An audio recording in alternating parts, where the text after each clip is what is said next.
Hello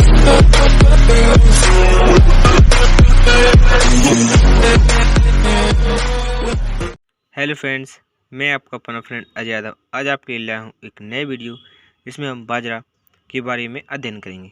तो यह एक सामान्य मिलेट है जो भारत, पाकिस्तान और अफ्रीका के कुछ भागों में गरीब लोगों के खाद्यान्न में उगाया जाता है। इसके कुछ प्रमुख लक्षण निम्नलिखित हैं, जैसे हरित बाली रोग या मृदुरोमिल अस्थिरता।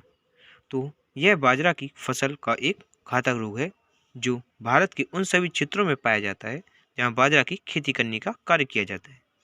अब बढ़ेंगे इस रोग के कुछ प्रमुख लक्षण। तो यह रोग में पौधों की 40 से 50% भाग में संक्रमण उत्पन्न करने का कार्य करता है तथा 30% फसल को नष्ट करने का कार्य भी कर सकता है। इस रोग के लक्षण को तीन अलग अलग स्थानों पर देखा जा सकता है। पहला है पत्ती की मृदुरोमिल अस्थिरता पर। तो पत्तियां हल्के पीले कमजोर हो जाती हैं। नई पत्तियों की अपेक्षा पुरानी पत्तियां अधिक पीली दिखाई देने का कार्य करती हैं। इस रोग में कवक का बीजाणु पत्तियों की निचली सतह की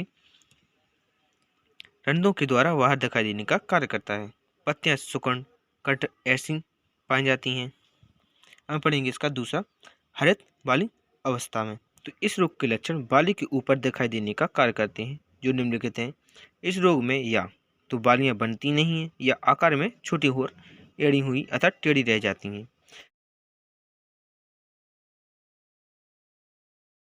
बालियां हरित पत्तियों की समान संरचना के रूप में परिवर्तित हो जाती हैं। पौधे की संपूर्ण बालियां पत्तों के गुच्छों के रूप में दिखाई देने का कार्य करती हैं। इस रोग को स्थानीय भाषा में बाबा रोग या जोगिया रोग या कोटिया रोग के नाम से जाना जाता है।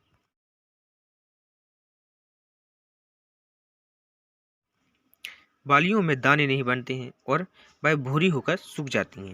अब हम पढ़ेंगे इस रोग की एटोलॉजी अर्थात किस कारण होता है। तो यह रोग स्क्लेरोस्पोरा अर्थात गेमिनिकुलर नामक कवक के कारण उत्पन्न होने का कार्य करता है। हम पढ़ें इसका रोग चक्र एवं अनुकूल परिस्थितियां। तो यह रोग एक मृदु रोग है जिसके बीजाणु भूमि पर पड़े रहते हैं और 8 से 10 माह तक स्वयं को जीवित बनाए रखने का कार्य करते हैं। इस रोग में परजीवी कारक के बीजाणु रात्रि के समय अधिक बनते हैं और इनका विकास 75% नमी में एवं 10 से 15 डिग्री सेल्सियस ताप पर अधिक सही देखने को मिलता है। हम पढ़ेंगे इसके रोकथाम एवं प्रबंधन। तो सदैव प्रमाणित बीजों को ही बोने का कार्य करना चाहिए। प्रारंभ में ही रोगग्रस्त पौधों को पहचान कर निकाल कर अलग कर देना चाहिए। खेत में रोग के फैलाव को मैनकोवेज मिल्टोज या ग्लाइटेन नामक दवा की मात्रा को 0.2 प्रति लीटर जल में लेकर उपयोग में लाना चाहिए। बाजरे की रोगरोधी किस्में अर्थात पूसा मोती H1 पूसा मिश्रित 383 MP51 आदि को उपयोग में लाने का कार्य करना चाहिए। हम पढ़ेंगे बाजरे का दूसरा रोग आर्कट रोग। तो यह रोग भारत का एक प्रमुख रोग है जो भारत के अतिरिक्त अन्य अफ्रीकी देशों जैसे नाइजीरिया, घाना आदि क्षेत्रों में देखने को मिलता है। हम पढ़ेंगे इसका एटोलॉजी अर्थात किस कारण होता है।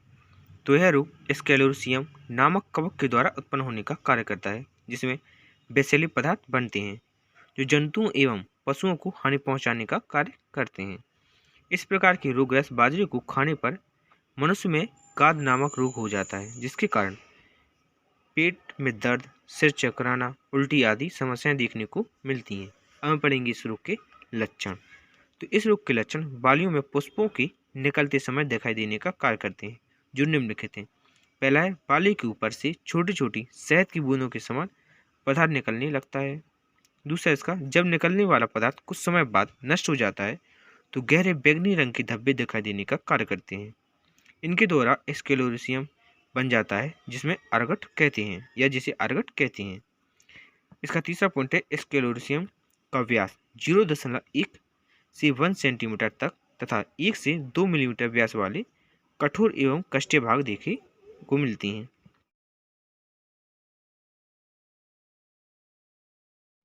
या होती हैं। हम पढ़ेंगे इसकी रोगचक्र एवं अनुकूल परिस्थितियां। तो इस रोग को उत्पन्न करने वाली कवक लंबे समय तक बालियों के ऊपर बीजों के ऊपर जीवित बने रहती हैं। इनकी जीवन क्षमता 13 माह तक होती है तथा इन्हें फैलने के लिए 40 से 45% सहकालीन आर्द्रता एवं 12 मिलीमीटर वार्षिक वर्षा तथा या एवं 20% नमी की आवश्यकता होती है। हम पढ़ेंगे इसकी रोकथाम, अर्थात हम इसको किस प्रकार से रोकने का कार्य कर सकते हैं। तो बाजरे की अगेती बुवाई करनी चाहिए, जिससे खेत में रोग का प्रभाव हो। उस खेत में बाजरे की खेती नहीं करनी चाहिए। बीज को उपचारित करने के लिए 2 ग्राम थायरम एवं 1 ग्राम एग्रोसोन जियन नामक दवाओं को उपयोग में लाने का कार्य करना चाहिए। रोग की व्यापकता को समाप्त करने के लिए कवकनाशी के रूप में थाइथीन 200Z78 एवं फाइटोलाइन के मिश्रण को 1:2 के अनुपात में मिलाकर उपयोग में लाना चाहिए। फसल की कटाई के बाद खेत में रोगग्रस्त पौधों को या पौधों के अवशेषों को निकालकर जला देना चाहिए या अलग कर देना चाहिए। बाजरे की रोग रोधी किस्में जैसे RH R1 को उपयोग में लाने का कार्य करना चाहिए। अब हम पढ़ेंगे मूंगफली, अर्थात मूंगफली के इम्पोर्टेंट रोग। तो मूंगफली में सबसे इम्पोर्टेंट रोग है टिक्का रोग, यह मोस्ट इम्पोर्टेंट है। तो यह मूंगफली का एक विनाशकारी एवं विश्वव्यापी रोग है, जिसके कारण मूंगफली की 20 से 50% फसल में कमी आ जाती है। इस रोग का प्रकोप उस समय होता है जब फसल 1-2 माह की हो जाती है। हम पढ़ेंगे इसके लक्षण। तो इस रोग के लक्षण पौधों के वायवीय भागों पर पाए जाते हैं।